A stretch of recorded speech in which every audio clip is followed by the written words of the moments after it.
చాలామంది KYC complete అవ్వక investments చేయలేకపోతున్నారు. అలానే కేవైసీ అటెంప్ట్ చేసినా కానీ కొన్ని ఇష్యూస్ వస్తున్నాయి వాళ్ళకి కేవైసీ వ్యాలిడేట్ చేసుకోవడానికి.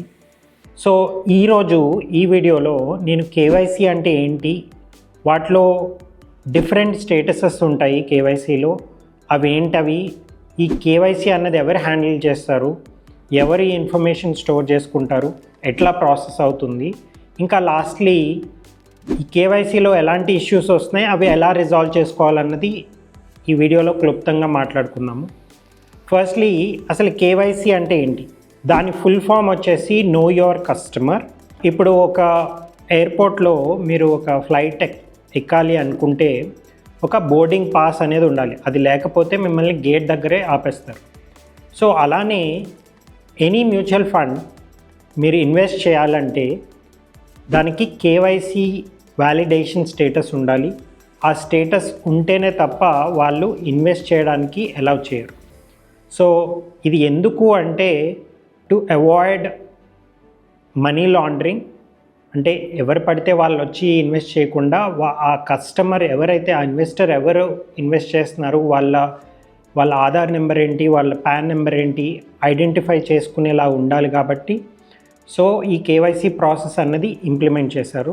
ఇప్పుడు ఫస్ట్ అయితే ఈ కేవైసీ ఎవరు హ్యాండిల్ చేస్తారు, ఇందులో ఎవరి దగ్గర ఇన్ఫర్మేషన్ స్టోర్ అయి ఉంటుందంటే ఇది కేఆర్ఎస్ దగ్గర ఈ ఇన్ఫర్మేషన్ స్టోర్ అయి ఉంటుంది.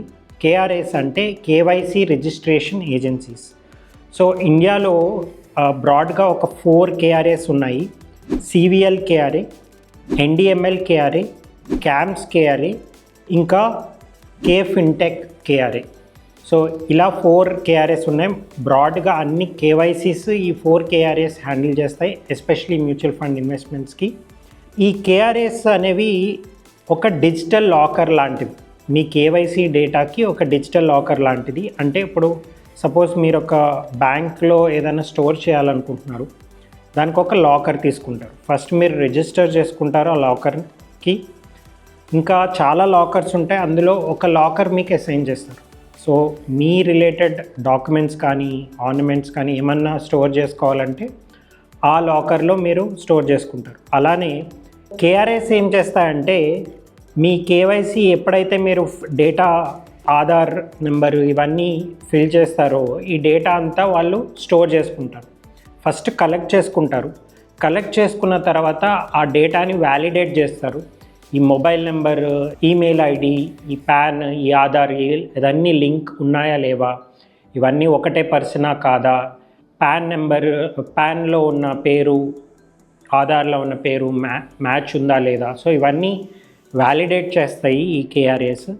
ఇంకా థర్డ్ వచ్చేసి మీరు ఏదైనా మ్యూచువల్ ఫండ్లో ఇన్వెస్ట్ చేసినప్పుడు, సపోజ్ ఒక ఏఎంసీలో ఇన్వెస్ట్ చేస్తున్నప్పుడు ఆ ఏఎంసీ ఈ కేఆర్ఏ నుంచి ఆ రికార్డ్ని రిక్వెస్ట్ చేస్తుంది. సో ఈ పర్సన్ ఎవరైతే ఇన్వెస్ట్ చేస్తున్నారో based on this pan number ఈ కేవైసీ ఆల్రెడీ వ్యాలిడేట్ అయిందా లేదా ఈ కేఆర్ఏని అడుగుతారు. ఈ కేఆర్ఏ వాళ్ళు ఈ రికార్డ్ని షేర్ చేస్తారు. ఆ రికార్డ్ ప్రకారం ఈ కేవైసీ వ్యాలిడేట్ అయితే ఆ ట్రాన్సాక్షన్ ప్రాసెస్ చేస్తారు, లేకపోతే they will not allow transactions to happen. So ఇది కేఆర్ఏ అనేది బ్రాడ్ రెస్పాన్సిబిలిటీస్. ఇంకా కేవైసీ స్టేటస్ అనేది మల్టిపుల్ స్టేటసెస్ ఉన్నాయండి. ఈ స్టేటస్కి ఒక మీనింగ్ ఉంది.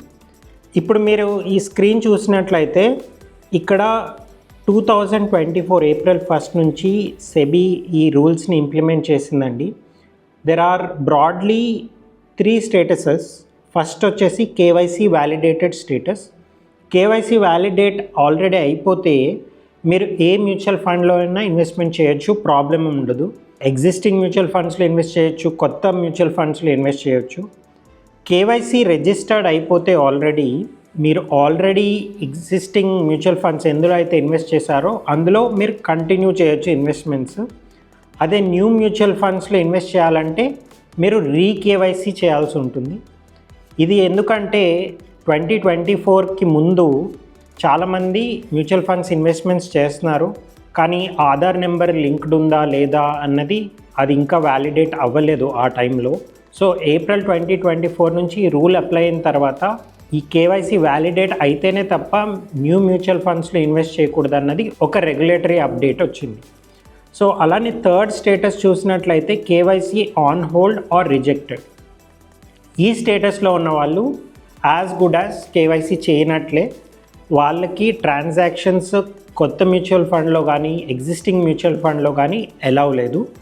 వీళ్ళు ఏం చేయాలంటే ఫస్ట్ పాన్ ఆధార్ లింక్ ఉందా లేదో చూసుకోవాలి.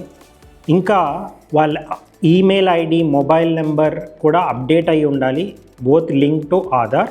ఇలా చేసినట్లయితే ఈ డాక్యుమెంట్స్ ఉంటే మీరు ఆ డాక్యుమెంట్స్ని కేఆర్ఏకి సబ్మిట్ చేస్తే వాళ్ళు ఆ కేఆర్ఏని వెరిఫై చేసి అప్పుడు దాని ప్రకారం అది వ్యాలిడేట్ చేస్తారు. సో ఇది ది ఎంటైర్ ప్రాసెస్. ఇప్పుడు మీ కేవైసీ ఏ స్టేటస్లో ఉందన్నది వెరీ ఈజీగా తెలుసుకోవచ్చండి. ఇప్పుడు మీరు స్క్రీన్లో చూసినట్లయితే ఇది సివిఎల్ కేఆర్ఏ. ఇప్పుడు నేను చెప్పిన 4 కేఆర్ఏస్లో ఇది ఒక కేఆర్ఏ. ఇక్కడ ఈ వెబ్సైట్కి వెళ్ళి cvlkra.comలో కేవైసీ ఎంక్వైరీ అని ఒక ట్యాబ్ ఉంది. అక్కడ మీరు క్లిక్ చేసి ఇక్కడ మీరు మీ పాన్ ఇచ్చినట్లయితే పాన్ ఇచ్చి ఇక్కడ క్యాప్చా మీరు ఎంటర్ చేస్తే మీ కేవైసీ స్టేటస్ అనేది ఇక్కడ కనిపిస్తుంది. సో ఇక్కడ సివిఎల్ కేఆర్ఏ ఏం చేసిందంటే ఈ అన్ని కేఆర్ఏస్తో కోఆర్డినేట్ చేస్తుంది. అక్కడ నుంచి ఇన్ఫర్మేషన్ రిక్వెస్ట్ చేస్తుంది, ఈ పాన్ ఎక్కడ రిజిస్టర్ అయింది, ఎక్కడ వ్యాలిడేట్ అయింది అని. సో ఇక్కడ నేను చూసినట్లయితే ఈ పర్సన్ ఎన్డిఎంఎల్ కేఆర్ఏలో రిజిస్టర్ అయ్యారు ఆల్రెడీ, వ్యాలిడేట్ కూడా అయిపోయింది, కేవైసీ స్టేటస్ ఈజ్ వ్యాలిడేటెడ్. ఇంకా ఎప్పుడు ఈ కేవైసీ అన్నది వ్యాలిడేట్ అయ్యింది అన్న డేట్స్ కూడా ఇక్కడ ఉంది. దాంతోపాటు రీసెంట్గా మాడిఫై చేసిన డేట్ ఏమైనా ఉంటే, అంటే ఫర్ ఎగ్జాంపుల్ కేఆర్ఎస్తో మనం కేవైసీని మాడిఫై కూడా చేసుకోవచ్చు. మాడిఫికేషన్ అంటే if there is a change in let's ఏ ఒక మిస్టేక్ ఉందనుకోండి, ఫోన్ నెంబర్ కానీ లేకపోతే ఈమెయిల్ ఐడి కానీ ఇలాంటివి అప్డేట్ చేసుకోవాలంటే మీరు కేఆర్ఎస్లోకి వెళ్ళి ఆ కేవైసీ మాడిఫికేషన్ కూడా చేసుకోవచ్చు. సో ఫర్ ఎగ్జాంపుల్ క్యామ్స్ కేఆర్ఏలో ఈ లింక్కి వెళ్తే మీరు ప్రొసీడ్ విత్ కేవైసీ మాడిఫికేషన్ అని ఉంది. ఇక్కడ క్లిక్ చేస్తే మీరు మీ PAN, mobile, existing mobile number ఇచ్చి నెక్స్ట్ అని నొక్కి తర్వాత డీటెయిల్స్ని ఎంటర్ చేస్తే మీరు కేవైసీని మాడిఫై కూడా చేయొచ్చు.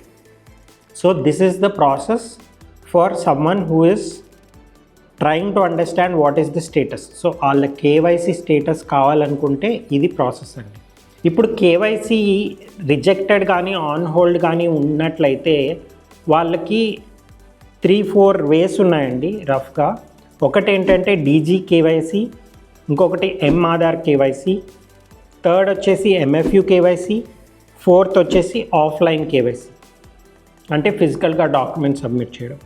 సో ఇప్పుడు నేను బ్రాడ్గా డిజీ కేవైసీ ఎట్లా చేస్తారంటే, మీకు డిజీ లాకర్ వినే ఉంటారు. ఈ డిజీ లాకర్లోకి వెళ్ళి మీ ఆధార్ నెంబర్, మీ క్యాప్చా ఇచ్చిన తర్వాత ఒక ఓటీపీ వస్తుంది మీకు. ఆ ఓటీపీ ఎంటర్ చేసినట్లయితే మీరు ఆ కేవైసీని సబ్మిట్ చేయగలుగుతారు. కేవైసీ సబ్మిట్ చేసి కేవైసీ వెరిఫికేషన్ కూడా అవుతుంది. So through this process KYC registered ఉన్న వాళ్ళు కేవైసీ వ్యాలిడేటెడ్ కూడా అవుతారు, ఎందుకంటే మీరు ఆధార్ నెంబర్ కూడా ప్రొవైడ్ చేస్తున్నారు కాబట్టి. సో ఇదండి బ్రాడ్గా. సో కేవైసీ అంటే ఏంటి, కేవైసీ స్టేటస్ ఎలా చెక్ చేసుకోవాలి, కేవైసీ స్టేటస్లు ఏమేమి ఉంటాయి, ఇంకా కేవైసీ ఇష్యూస్ వస్తే ఎట్లా మీరు రిజాల్వ్ చేసుకోవాలన్నది ఈ వీడియోలో మీరు ఆల్రెడీ చూశారు. Thank you.